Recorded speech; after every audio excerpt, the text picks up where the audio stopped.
عجيبة. بس قصر حسك مالك شمر يعني أهلي برا ها. قصر حسك. واي. ها. شوفي هذه انت شوفي هذه. واي عجيبة. يا هلا فيكم. مسلسلنا لليوم خلى المشاهد وكأنه يتجسس على بيت مسؤول سياسي، يشوف أسراره، خلافاته ونقاط ضعفه.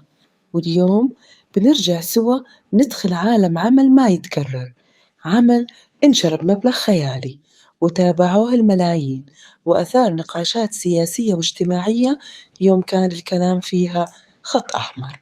مسلسل عديل الروح. حلو. حلو.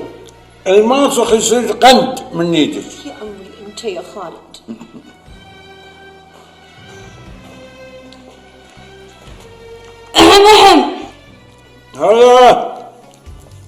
هلا بنت الرناد.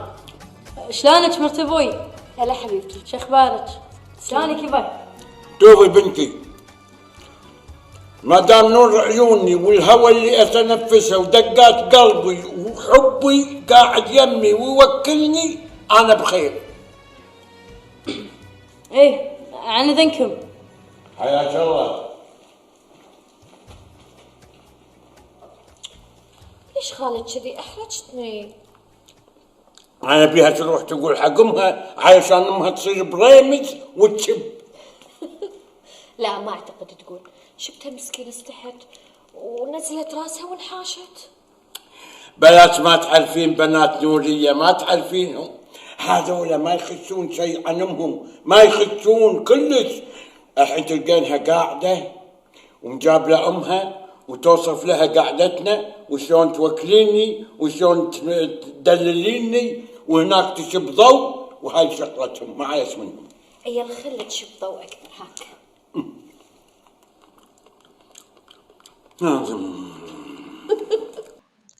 عديل الروح مسلسل كويتي انعرض في رمضان 2005 من تأليف فجر السعيد وإخراج رمضان علي، وبطولة نخبة من أكبر نجوم الكويت: خالد النفيسي، منى عبد المجيد، بدرية أحمد، يعقوب عبد الله، عبير أحمد، مشاعل الزنكوي، محمود بوشهري، شجون الهاجري وغيرهم. تدور أحداث المسلسل في 30 حلقة حول خالد اللي يتزوج من خالة نورية زواج تقليدي بحت للمحافظة على